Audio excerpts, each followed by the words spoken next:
موسیٰ و فرعون و شبیر و یزید، این دو قوت از حیات آید پدید.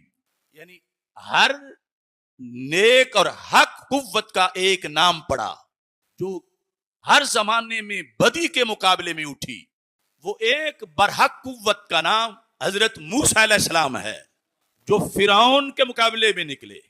اور وہ تاریخ جو بعد میں آئی تو اس میں ہر زمانے کا جو ظالم ہے وہ فرعون کہلایا اور ہر ظالم سے ٹکرانے والا حق موسیٰ کہلایا.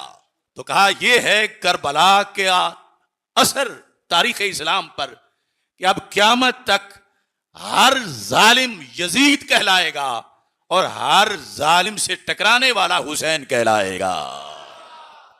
موسیٰ و فرعون و شبیر و یزید، این دو قوت از حیات آید پدید. پدید کا معنی ہوتا ہے ظاہر ہونا، کہ زندگی جب تک ہے یہ دو قوتیں ظاہر ہوتی رہیں گی.